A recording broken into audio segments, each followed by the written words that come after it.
Hello everyone and welcome back to the channel.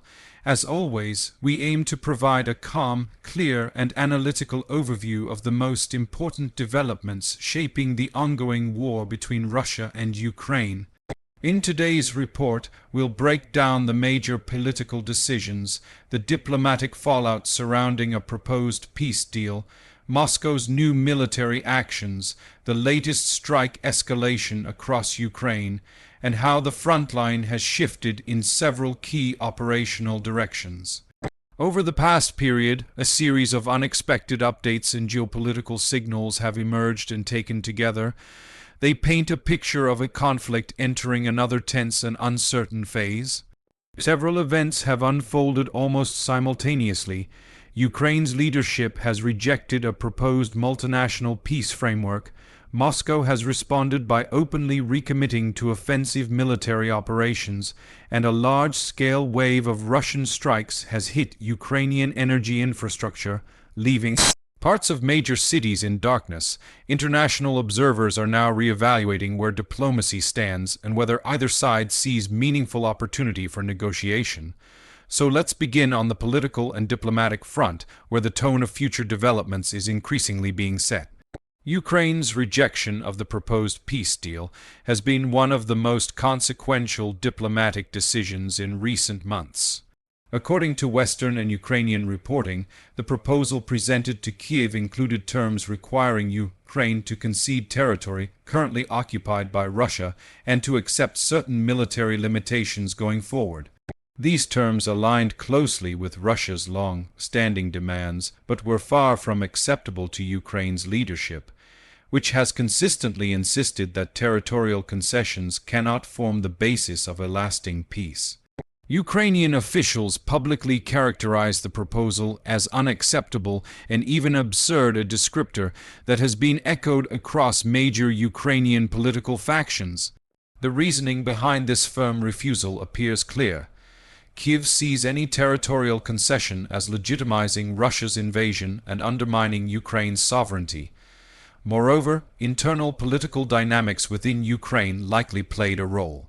No Ukrainian leader can easily endorse a settlement that forfeits land, especially while the population remains strongly resistant to compromise on territorial integrity.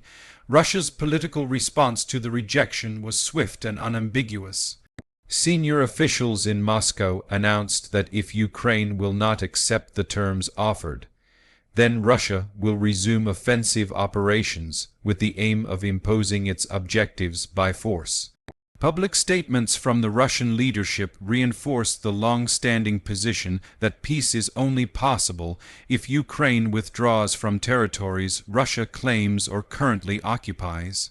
In essence, Moscow is doubling down on its core demands rather than seeking a modified or intermediary framework. International media outlets and analysts have interpreted these developments in several ways. Some view the rejection as evidence that the political gap between the two sides remains too wide for current diplomatic efforts to gain traction. Others believe Russia may have intentionally constructed a proposal it knew Ukraine would decline, using the rejection to justify renewed offensive operations and increased strikes. Still, others argue that the United States and other Western partners may have floated the proposal to test Russia's flexibility, and that the firm reactions from both sides now reveal the narrowness of the diplomatic space available. From a strategic standpoint, this political rupture carries several implications. First, the rejection signals that Ukraine intends to continue fighting rather than accept a settlement that it sees as undermining its sovereignty. That means Kyiv will likely seek continued or increased support from Western allies, especially in terms of air defenses, artillery ammunition, and winter resilience supplies. Second, Russia's sharpened rhetoric suggests that it sees an opportunity to exert additional military pressure, particularly as cold weather strains Ukraine's energy infrastructure and war fatigue grows. In terms of negotiation prospects, analysts note that the window for talks tends to widen when both sides perceive their battlefield positions as either stable or deteriorating. At the moment, neither Russia nor Ukraine appears to perceive itself as so disadvantaged that it must seek compromise. Instead, both appear to believe that time or battlefield developments could eventually strengthen their position. This makes near-term diplomacy unlikely unless a major shift occurs, either militarily or politically. Now, let's transition into the escalation phase that followed these political developments. In the days after the diplomatic breakdown, Russia launched one of its most extensive overnight strike campaigns in recent months. Reports indicate that Russian forces used a combination of approximately 36 missiles and nearly 600 drones during a sweeping multi-wave assault across Ukraine. These attacks were aimed heavily at energy infrastructure, including substations, distribution nodes, and facilities that support the urban power grids around Kyiv and other regions. The consequences were immediate and severe. In Kyiv alone, over half of the city reportedly lost power, affecting more than 500,000 residents. Damage assessments also confirmed that several key sites in the capital region were struck, resulting in significant strain on the power distribution network. Emergency crews were deployed to restore electricity, but rolling outages and sustained energy disruptions remain a concern. As winter conditions intensify, maintaining heating and electricity for civilian populations becomes increasingly challenging, and that appears to be a deliberate pressure point in Russia's strategy. Casualty reports indicated at least 3 deaths and dozens of injuries across the affected areas. Several buildings, including residential structures, were damaged or destroyed. Ukrainian officials described the strike campaign as another example of Russia targeting critical infrastructure rather than seeking decisive battlefield outcomes. Foreign governments also condemned the attacks, noting that they came at a moment when diplomatic discussions were theoretically possible, thereby reinforcing the interpretation that Moscow is pursuing a dual strategy of military escalation paired with political hardening. With the escalation events covered, let's move into the battlefield update. As we proceed direction by direction, it is important to keep in mind that while some sectors are seeing heavy fighting, many frontline areas remain largely positional, characterized by artillery duels, drone reconnaissance, and small-scale assault groups testing defenses. Beginning in the northeastern sector, particularly the Kupyansk axis, Russian forces have attempted renewed offensive movements. These appear to be probing efforts aimed at testing Ukraine's fortifications, which have been reinforced over the past year. Despite persistent attempts, reports suggest Russia has not achieved significant progress or degraded Ukrainian defenses in this area. Ukrainian units holding these positions are reportedly stable, maintaining their defensive lines and repelling multiple wave assaults. Shifting southward toward the Donbas region, battles have remained intense around Pokrovsk and the nearby Mirnorod sector. Russia has been applying pressure from multiple directions in an attempt to stretch Ukrainian lines and identify weak points. While artillery fire and drone strikes are frequent, there has been no confirmed breakthrough. Ukrainian forces in this area are described as maintaining control of key strongpoints, though the pressure is ongoing. These positions are strategically valuable because they connect deeper operational corridors that either side could use to expand control if the front line were to shift. Further along the front, various localized clashes continue, but none appear to have altered the broader shape of the line. Analysts specializing in map-based interpretation note that while Russia has increased its offensive activity in several zones, the gains have been limited to minor positional improvements rather than large territorial captures.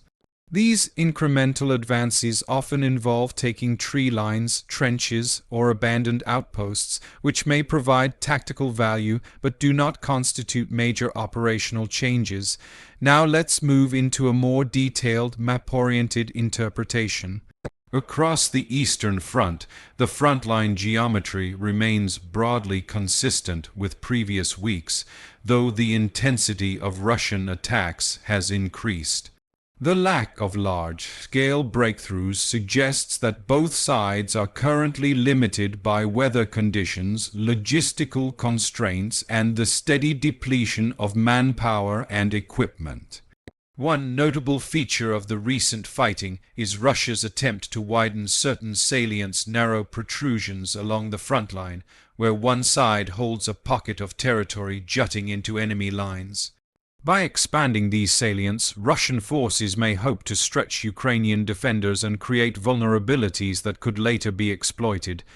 Ukraine, for its part, is reinforcing defensive belts that have multiple layers of positions, making sudden breakthroughs difficult. In several areas, analysts point out that Russia has gained isolated positions that shift the micro-level geometry of the front, perhaps a trench here. A fortified tree line there, but these do not fundamentally change the strategic situation. The conflict continues to be dominated by attrition rather than maneuver. Drones, artillery, and counter-battery tactics shape most engagements, while infantry advances remain dangerous and slow. The broader military outlook reflects these conditions. Russia's recent escalation appears designed to complement its stalled ground operations. By striking infrastructure and attempting to degrade Ukraine's energy and industrial capacity, Moscow may be hoping to weaken Ukraine's overall warfighting ability and morale. This could also aim to force Ukraine to divert resources away from frontline reinforcement and towards civilian protection. Ukraine, meanwhile, faces several strategic priorities. Reinforcing air defenses is essential, especially around major cities and supply hubs. Kyiv will likely continue advocating for additional Western systems and interceptor stockpiles. On the ground, Ukraine appears focused on consolidating existing defensive lines, rotating personnel to maintain sustainability, and preparing for the winter season, which historically slows but does not stop military operations. Looking ahead, Ukraine may attempt limited counterattacks in areas where Russian forces are overstretched. Such moves would aim to regain tactical initiative and disrupt Russian planning. However, large-scale Ukrainian offensives are unlikely in the immediate term given resource constraints and winter conditions. Russia may be preparing for another wave of coordinated winter operations, combining large-scale strikes with targeted ground assaults.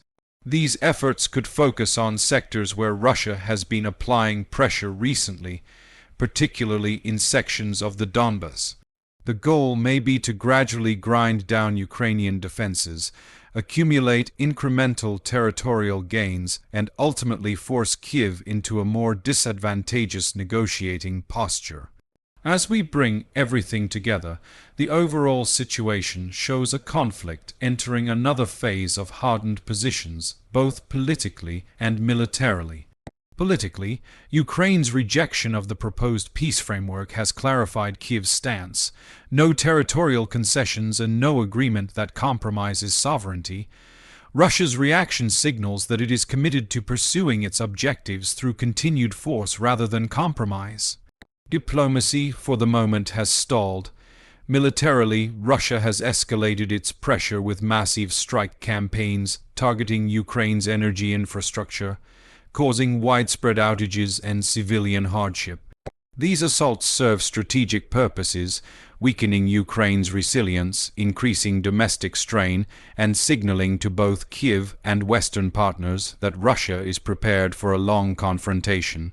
On the battlefield, the front remains largely stable, with Ukraine maintaining key defensive positions despite intensified Russian operations. Tactical shifts have occurred, but none have significantly changed the strategic landscape. The war continues to be characterized by attrition, limited advances, and heavy use of drones and artillery. Looking forward, both sides seem positioned for a prolonged conflict. Ukraine will focus on bolstering defenses, mitigating energy disruptions, and resisting diplomatic pressure to accept unfavorable terms.